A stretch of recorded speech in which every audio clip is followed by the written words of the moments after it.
Hello friends, welcome to SSC coaching centre. दोस्तों, आज के वीडियो में बहुत ही बेहतरीन प्रश्न लेकर के आया हूं। इन प्रश्नों को मैं पार्ट वाइज करा रहा हूं। आप सभी को पता है, लाभ हानि के वीडियो मैं पार्ट वाइज करा रहा हूं। ठीक है, 3 पार्ट इसके करा दिए हैं, आज आपका चौथा पार्ट है। और आपको प्लेलिस्ट सभी मिल जाएंगी। आपको जो कोई भी वीडियोस देखना है किसी भी चैप्टर का, तो प्लेलिस्ट बनी हुई है, आप प्लेलिस्ट में जाकर के देख सकते हैं। तो चलिए स्टार्ट करते हैं। पहला प्रश्न है, 720 रुपये क्रय मूल्य की वस्तु पर 10% छूट देने के पश्चात 25% लाभ कमाने के लिए दुकानदार द्वारा वस्तु का अंकित मूल्य क्या रखा जाना चाहिए। देखिए दोस्तों, एक तरफ आप क्या करेंगे, कॉस्ट प्राइस लिखेंगे और एक तरफ मार्क प्राइस लिखेंगे। मार्क प्राइस जो होता है हमारा अंकित मूल्य। ठीक है, हमसे क्या कहा गया कि 720 रुपये के क्रय मूल्य की वस्तु पर 10% छूट देने के पश्चात, कितने की छूट दे रहा है, 10% की। देखिए, कोई भी क्रय मूल्य हो, चाहे उसकी कीमत कितनी भी क्यों ना हो, वो अपने आप में क्या रहती है, 100%। ठीक है, कॉस्ट प्राइस हमारा जो भी होता है 100%।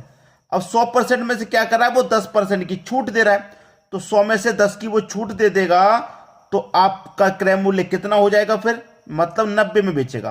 भाई 100% की चीज को वो 10% छूट दे देगा, इसका मतलब वो 90% में बेचेगा। ठीक है, अब यहां पर क्लियर हो गया। फिर कह रहा है कि 25% लाभ कमाने के लिए दुकानदार द्वारा वस्तु का अंकित मूल्य क्या रखा जाना चाहिए। मार्क प्राइस जो भी छपा होगा उस पर 100% होगा। ठीक है, क्रय मूल्य होता है, उस पर हमें क्या करना है, 25% का लाभ कमाना है। तो 100% की चीज को हम 125 में बेचेंगे। 25% का लाभ का मतलब क्या है, 25 उसमें जोड़ के बेचेंगे। तो 100 की चीज में हम 25 जोड़ के बेचेंगे, तभी तो वो 125 में बिकेगी, तभी तो हमें 25% का फायदा होगा। होगा कि नहीं होगा। अब हमारे पास क्रय मूल्य कितना है, 720 रुपया, और यहां पर क्रय मूल्य क्या है, 90 रुपया। इसका मतलब 90 हमारे कितने के बराबर हो जाएगा, 720 के बराबर। तो 90 हमारे 720 के बराबर हो गया। कितने गुना हो गया, 9 72, मतलब 8 गुना हो गया। ठीक है, जब हमारा कॉस्ट प्राइस 8 गुना है, तो हमारा जो मार्क प्राइस होगा वो भी 8 गुना होगा। तो 125 का 8 गुना कितना होता है, 1000 होता है। यही हमारा आंसर हो गया। क्या पूछा है प्रश्न में, क्या क्रय अंकित मूल्य क्या रखा जाना चाहिए, अंकित मूल्य हमें 1000 रुपये रखा जाना चाहिए। तो डी ऑप्शन हो गया सही जवाब। अब इस प्रश्न को एक और तरीके से किया जा सकता है, बिल्कुल शॉर्टकट में।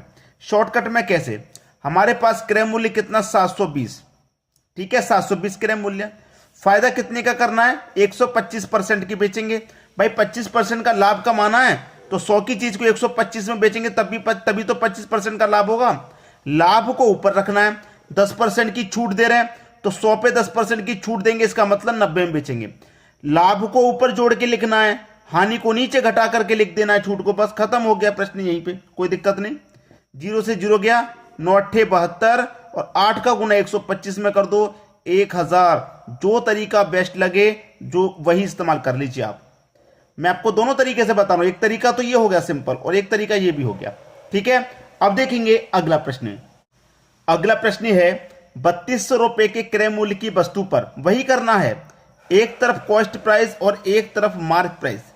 कॉस्ट प्राइस भी अपने आप में 100% होता है और मार्क प्राइस भी अपने आप में 100। ठीक है, कर क्या रहा है वो, क्रय मूल्य की वस्तु पर 20% की छूट, तो 100 की चीज पर वो 20 की छूट देगा, तो इसका मतलब वो 80 का क्रय मूल्य हो गया। 25% का लाभ कमाना है, तो 100 की चीज पर वो 25 जोड़ के बेचेगा, तो तभी तो 125 में बिकेगी वो, तभी तो 25% का लाभ कमा पाएगा। क्लियर। यहां पे क्रय मूल्य कितना है, 3200, यहां पे 80, तो यहां पर 80 है, यहां पर 3200 है, तो 80 से 3200 कितने गुना पर है, 8 चौके 32, और एक ही जीरो आ जाएगा, मतलब 40 गुना पर है। एक जीरो से एक जीरो हो गया, एक जीरो यहां पर ही आ जाएगा। तो 80 से 3200 40 गुना पर है। जब क्रय मूल्य 40 गुना है, तो मार्क प्राइस भी 40 गुना होगा। तो 125 का गुना मैं 4 से कर दूंगा, 500 होता है, और एक ही जीरो आ जाएगा, मतलब 5000। तो हमारा अंकित मूल्य क्या रखा जाना चाहिए, अंकित मूल्य हमारा 5000 रखा जाना चाहिए। ये मेरा सही जवाब हो गया, डी ऑप्शन। तो ये तो पहला तरीका हो गया। दूसरा तरीका वही करना है। हमारे पास क्या क्रय मूल्य है, 3200 है। लाभ वाली को मैंने क्या बताया, ऊपर बोलेंगे, तो 25% का लाभ है, तो 100 में 25 जोड़ के लिख दो ऊपर। हानि वाली को नीचे, 20 की छूट है तो 100 में से 20 घटा के लिख दो, मतलब 80 नीचे। तो 0 से 0 गया, 8 चौके 32 और 1 की 0, 40 बार में कटेगा। अब गुना कर दो, ये 0 आ जाएगा लास्ट में। 4 पच्चे 20 का 0 कैरी का 2, 4 दूने का 8 कैरी का 2, 10 10 का 0 कैरी का 1, 4 एकम 4 और कैरी का 1 5, 5000। भाई देखिए दोनों तरीके से करके बता रहा हूं, पिछला प्रश्न भी दोनों तरीके से, अभी भी दोनों तरीके से, जो बेस्ट लगे आपको आप उससे करिए, बस आपकी समझ में आना चाहिए। अब देखेंगे अगला प्रश्न। अगला प्रश्न है, गौरव अपनी वस्तु के अंकित मूल्य पर 4% छूट देने के पश्चात 20% लाभ कमाता है। यदि वस्तु का अंकित मूल्य 850 रुपये है तो क्रय मूल्य ज्ञात करें। वही कीजिए, कॉस्ट प्राइस और मार्क प्राइस, ठीक है। दोनों क्या होते हैं, 100 होते हैं, दोनों क्या होते हैं 100%, ठीक है। 4% की छूट दे रहा है तो 100 पे 4 की छूट दे देगा, इसका मतलब उसका क्रय मूल्य कितना हो जाएगा 96। 20% का लाभ कमाना है तो 100 को 20 में जोड़ना है, तो 100 को 20 में जोड़ देंगे तो कितना हो जाएगा 120। क्लियर है। अब हमसे क्या कह रहा है कि अंकित मूल्य 850, यहां पे अंकित मूल्य कितना है 120 और रियल में कितना है 850, तो 120 से 850 कितने गुना पे है भाई, 120 से हमारा जो 850 है वो कितने गुना पे है, तो यहां पर आप निकालेंगे कितने गुना पे है, तो आपको प्रश्न करना थोड़ा सा मुश्किल हो जाएगा। 0 से 0 कटा देंगे, 12 पंजे 7 12 6 12 7 84, तो दशमलव में आंसर आ रहा है। आप इस तरीके से कर रहे हैं तो आंसर कहां आ रहा है, दशमलव में आ रहा है, ठीक है, क्योंकि 12 7 84 होता है, एक बच जाएगा, फिर भी बच जाएगा कि नहीं। तो अब आपको क्या करना है, जो मैंने दूसरा तरीका बताया आप उससे सॉल्व कर लीजिए। क्लियर है। आपके पास मार्क प्राइस कितना है 850, 850 है मार्क प्राइस। अब यहां पर एक चीज क्लियर है, मैं देखिए जब से क्या बता रहा था आपको प्रश्न में, यही वो चीज आपको सीखने को मिलेगी। मैंने तब से क्या बता रहा था कि आपको कॉस्ट प्राइस दे रखा होता था, मार्क प्राइस निकालते थे कितना गुना है। यहां पे मार्क प्राइस दे रखा है, कॉस्ट प्राइस निकालना है। जब हमें कॉस्ट प्राइस दे रखा होता है तब हम क्या करते हैं, लाभ वाली वस्तु को ऊपर और हानि वाली को नीचे। जब मार्क प्राइस वाली वैल्यू दे होती है तो हानि वाली को ऊपर और लाभ वाली को नीचे लिखते हैं। इस बात को आपने कंफर्म कर लिया आज, तो ये प्रश्न आपको कभी कठिन नहीं लगेंगे। आपको मार्क प्राइस दे रखा भैया, मार्क प्राइस दे रखा तो हानि वाला ऊपर, अगर आपको क्रय मूल्य दे रखा है, कॉस्ट प्राइस दे रखा है तो लाभ वाला ऊपर। समझ में आ गया। तो यहां क्या करना है भाई, 100 में से 4 घटा दो 96, फायदा कितने का, लाभ कितने का 20 का, 100 में 20 जोड़ दो 120, प्रश्न यही खत्म होगा। 0 से 0, ठीक है। 12 अट्ठे 96, 85 का गुना कर दो 8 में, 8 पंजे 40 का 0 कैरी का 4, 8 अट्ठे 64, 64 में जोड़ दो कैरी का 4 तो हो जाएगा 68, 860, 680 ये आपका सही जवाब। 680 कहां, पहले ऑप्शन में। इसीलिए तो मैं आपको ये दोनों ट्रिक साथ के साथ में बताता हुआ चल रहा हूं। दोनों ट्रिक मैं आपको साथ के साथ क्यों बता रहा हूं, इसीलिए बता रहा हूं कि आपको एक में कंफ्यूजन हो जाए तो आप दूसरी से सॉल्व कर लें। अब यहां पर कंफ्यूजन क्लियर हो गया। मैंने आपको 2 प्रश्न कराए जिसमें कॉस्ट प्राइस दिया जाता, मार्क प्राइस निकालते। जब मार्क प्राइस निकालते हैं तो लाभ वाली वस्तु को ऊपर, हानि वाली को नीचे, लेकिन जब कॉस्ट प्राइस निकालते हैं तो जस्ट अपोजिट हो जाता है, हानि वाले को ऊपर और लाभ को नीचे लिखते हैं। क्लियर है। अब देखेंगे अगला प्रश्न। अगला प्रश्न है, एक व्यक्ति एक साइकिल को 10% लाभ पर बेचता है। देखिए बेचने वाली बात कही है तो एक तो कॉस्ट प्राइस हो जाएगा क्रय मूल्य, और बेचने वाली बात कर रहा है तो दूसरा आपका सेलिंग प्राइस हो जाएगा। कॉस्ट प्राइस क्या होता है अपने आप में 100%, ठीक है। अब उसने कहा है कि एक साइकिल को 10% के लाभ पे बेच रहा है। साइकिल का जो भी क्रय मूल्य होगा वो अपने आप में 100% होगा, और 10% के लाभ पे बेच रहा है तो 100 में 10 जोड़ेंगे, इसका मतलब वो 110 में बेच रहा है। इतना क्लियर है। यदि वह साइकिल को 10% कम में खरीदे, कॉस्ट प्राइस 100 था पहले, अब 10% कम में खरीदेगा तो कितना हो जाएगा 90 हो जाएगा। 10% कम में खरीदे और 60 रुपए अधिक में बेचे तो उसे 25% का लाभ होता है। अगर वो 10% कम में खरीदता है तो उसे 25% का लाभ होता है, ठीक है। जब वो 10% कम में खरीदता है तो कितनी बेच रहा है, वो 90 में खरीद रहा है, और उसे क्या हो रहा है 25% का लाभ। तो 90 का सीधा सीधा 25% आप निकाल लो।